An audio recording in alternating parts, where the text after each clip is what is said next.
Assalamualaikum warahmatullahi wabarakatuh.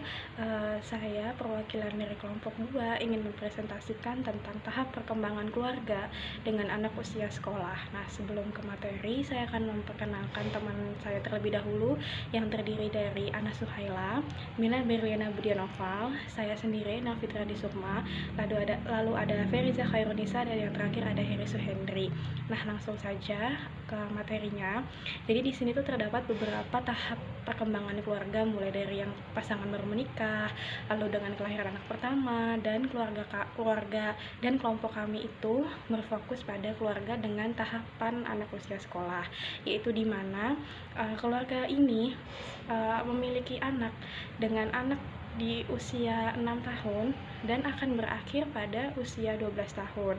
Nah, di mana keluarga ini mencapai jumlah keluarga maksimal sehingga memiliki kesibukan dan rutinitas masing-masing dan minat tersendiri gitu. Jadi mencapai puncak kesibukan gitu. Nah, di sini apa saja tugas-tugas yang harus dikerjakan atau yang terdapat di dalam keluarga tersebut, yaitu pertama, mensosialisasikan anak, termasuk meningkatkan prestasi sekolah dan mengembangkan hubungan dengan teman sebayanya. Jadi di sini keluarga juga memiliki peran, yaitu untuk mensosialisasikan anak, mengenalkan dengan lingkungan, dengan teman-teman sebayanya, dan juga sudah masuk di usia sekolah gitu. Jadi sudah mensosialisasikan dan membimbing anaknya untuk di sekolah juga gitu. Lalu mempertahankan hubungan perkawinan yang memuaskan. Jadi di sini juga tahap perkawinan atau keharmonisan keluarga tersebut juga sangat mempengaruhi oleh anak itu gitu. Kalau keluarganya mungkin sering bertengkar dan memiliki masalah, itu akan berimbas juga dengan anaknya gitu. Lalu untuk memenuhi kebutuhan kesehatan fisik anggota keluarga, ya salah satunya untuk memenuhi kebutuhan fisik, sandang, pangan, papan, lalu juga ada kesejahteraan yang lain gitu. Seumpama bisa membelikan alat tulis anaknya untuk sekolah, seragam sekolah, dan lain sebagainya. Nah, menurut anak, untuk mencapai pengembangan daya intelektual, menyediakan aktivitas untuk anak, lalu memberikan perhatian tentang kegiatan sosial anak, pendidikan, dan semangat belajar, tahap mempertahankan hubungan yang harmonis dalam perkawinan, lalu ada menyediakan aktivitas untuk anak, menyesuaikan pada aktivitas komunitas dengan mengikutsertakan anak. Di sini maksudnya itu jika ada kegiatan keluarga, perkumpulan keluarga, mungkin ada arisan keluarga atau ada acara keluarga, nah anak itu lebih baik diikutsertakan saja, karena dengan seperti itu bisa menjalin hubungan dengan keluarga lebih baik, bisa berkenalan dengan anggota keluarga yang lain, dan bisa bermain dengan anak usia yang sama dengan dia gitu di keluarga tersebut. Nah, lanjut saja. Di sini ada masalah-masalah nih yang sering dihadapi oleh keluarga dengan anak usia sekolah. Di antara itu ada kesulitan belajar. Nah, ini biasanya juga dialami oleh orang tua dan anak itu, seumpama anaknya lagi ada kesulitan mengerjakan tugas sekolah, namun karena orang tuanya sibuk dengan rutinitasnya mereka gitu, jadi kurang untuk mengawasi anaknya ketika belajar di rumah, ataupun setidaknya menanyakan gimana aktivitas di sekolahnya hari ini dan tugasnya dan lain-lain. Lalu ada gangguan tingkah laku, ada perawatan gigi yang tidak adekuat, kekurangan nutrisi karena kurang nafsu makan, lalu ada penganiayaan anak hingga adanya penyakit menular atau infeksi. Ini biasanya juga disebabkan oleh orang tua yang dia terlalu banyak di luar rumah, aktivitasnya padat, dan terkadang juga biasanya kan kalau orang tua sakit biasanya nanti anaknya juga ikut gitu kan, ketularan gitu, karena daya tahan anak tersebut juga belum terlalu kuat gitu kan. Nah, lanjut, di sini ada beberapa intervensi yang bisa diberikan atau dilakukan oleh tenaga kesehatan, terutama untuk perawat itu sendiri dalam menghadapi keluarga dengan tahap perkembangan anak usia sekolah. Itu ada penyuluhan kesehatan, lalu ada kolaborasi dengan pihak kesehatan. Jadi tidak menutup kemungkinan jika melakukan penyuluhan itu juga sekalian berkolaborasi, jadi sekalian ngecek apa kesehatan dari keluarga tersebut gitu, menanyakan riwayat kesehatan dari keluarga tersebut gitu.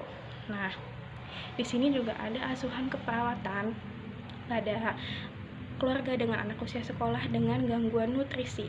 Nah, di sini kelompok itu ingin menjelaskan tentang struktur keluarga dan juga fokus pada struktur keluarga dan fungsi keluarga. Nah, jadi saya bacakan saja resumnya. Jadi yang keluarga yang kelompok ambil itu merupakan keluarga inti. Keluarga inti yang terdiri dari orang tua dan juga anak. Nah, ayahnya bernama Tuan H dengan usia 42 tahun, bekerja sebagai pedagang. Lalu ibunya atau istrinya bernama Nyonya E, usianya juga sama 42 tahun, dan memiliki satu orang anak, yaitu anak S di usia 11 tahun. Ini masuk usia SD ya. Jadi keluarga ini terdiri dari keluarga inti beragama Islam dan termasuk keluarga yang berkecukupan gitu, memiliki rumah yang sudah permanen, lalu sudah berkeramik juga, terdapat sanitasi yang baik juga dan ventilasi yang baik. Nah, langsung saja di sini di resumenya itu si Bapak H dan Ibu dan Nyonya E ini mengeluhkan anaknya yang sulit makan dan lama-kelamaan itu mengalami penurunan berat badan atau semakin kurus. Nah, di sini langsunglah diambil diagnosa tentang risiko kekurangan nutrisi, kurang dari kebutuhan tubuh, karena memang penurunan berat badannya itu belum signifikan ya. Nah, di sini saya langsung saja pada struktur keluarga yang memang sudah dikhususkan, dijelaskan oleh kelompok 2. Nah, di sini ada struktur keluarga. Yang pertama itu ada pola komunikasi keluarga. Keluarga saling terbuka satu sama lain. Jika ada masalah, maka lebih untuk didiskusikan dengan keluarga gitu. Makanya bisa disimpulkan bahwa pola komunikasi keluarga di keluarga ini tuh baik ya. Maksudnya ada komunikasi, ada diskusi gitu. Lalu ada struktur kekuatan keluarga. Nah, struktur kekuatan keluarga ini keluarga Bapak H ini lebih menekankan kepada kepada istrinya untuk memberikan keputusan. Jadi tugasnya Bapak H ini hanya untuk mencari nafkah, dan untuk keputusan-keputusan yang lain itu diambil alih oleh istrinya gitu, Nyonya E. Lalu ada struktur peran. Nah, perannya itu Bapak atau Tuan H ini sebagai pencari nafkah, Ibu E itu sebagai ibu rumah tangga yang mengurus suami dan anaknya yang sekarang di usia sekolah dasar ya. Lalu nilai dan norma budaya. Nah, keluarga Tuan H ini menerapkan aturan-aturannya sesuai dengan ajaran agama Islam yang baik dan masih menjalankan dan taat untuk aturan agama. Jadi masih beribadah berjamaah dengan keluarganya. Jadi masih baik ya dalam menerapkan nilai dan norma budayanya. Lalu di sini ada fungsi keluarga. Yang pertama ini ada fungsi afektif dan yang kedua ada fungsi sosial. Afektifnya itu seluruh anggota keluarga itu saling menyayangi satu sama lain.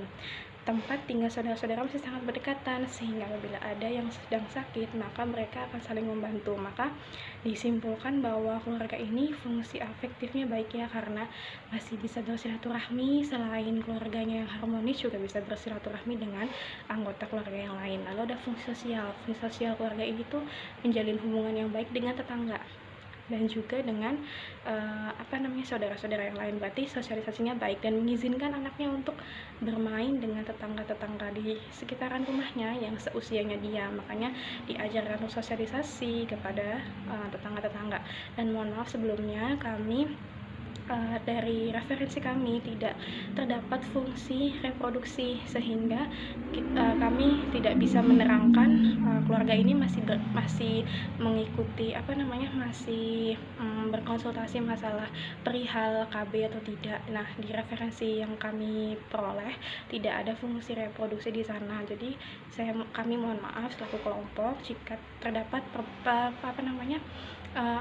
kekurangan atau mungkin masalah dalam referensi yang kurang gitu. Nah, di sini juga ada beberapa poin-poin yang akan dijelaskan oleh kelompok lain. Lalu di sini terdapat diagnosa keperawatannya tadi ada resiko ketidakseimbangan nutrisi kurang dari kebutuhan tubuh, lalu ada total scoring, ada intervensinya gitu. Kebanyakan dia lebih ke melibatkan keluarga ya, karena kan kalau kita mengambil asuhan keperawatan pada anak gitu kan pasti anak juga lebih nyaman dengan orang tuanya, dengan ibunya gitu. Nah, sudah selesai. Sekian presentasi dari kelompok kami, kurang lebihnya kami mohon maaf. Wassalamualaikum warahmatullahi wabarakatuh. Apabila ada yang ingin ditanyakan, silakan di komentar di kolom komentar pada Classroom. Terima kasih.